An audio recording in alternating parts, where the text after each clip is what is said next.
Yun, good day mga tol. Dami kong na-harvest na malunggay oh. Dahil nga update ako dito sa mga alaga kong hamster at may nanganak na nga sa akin. Ayun oh, nandun tsaka yun. Bibigyan natin sila ng mabisang malunggay para may sustansyang kanilang mga anak. Ito nga mga tol, nalagyan ko na ng malunggay. Kaalagay ko lang ngayon. Tapos ayun yung anak niya, bisa rin oh. Ganda ng anak niya. 4 ang kanyang anak. Malalaki na rin. Solid. Mga tol, next naman natin to lagyan ng malunggay. Check natin din. Malalaki na rin anak na ito mga tol eh.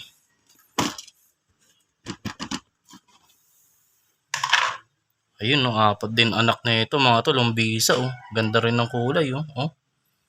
Solid. Ngayon lagyan natin siya ng malunggay. Para may sustansya ang pagpapadede niya sa kanyang 4 na anak. Ganda na ito, tsaka to. Tapos, ito naman yung next na lagyan natin ng malunggay mga tol. Maliliit pa mga anak na ito eh. Pero ayun no, ilan ba naging anak na ito? 3. Para may kinain siya. Pero all goods na yan. Pero kita nyo naman yung solid yung anak na ito. Puro banded. Hindi natin alam kung may trio dyan mga tol. Ito, lagyan na rin natin ng malunggay ang mommy hamster. Yan. Para may sustansya ang kanilang anak sa pagdede. 1 week dito, mga malalaki na yan. Ay mga 2 weeks, pwede na i-out. Ito, mga matagal pa to, mga 3 weeks pa to. Puro banded. Ito, sana may trio dito. Malaman natin yung pag medyo malaki na. Yan. Kaya sa mga nais umorder dyan, mensahe lang. Tapos mga tol, itong natirang malunggay na to, ang dami pa.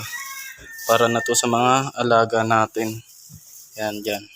Sa mga mais natin. Ito, sa mga binibreed natin bago na hamster. Ayan, no. Meron tayong bagong project dyan, mga tol.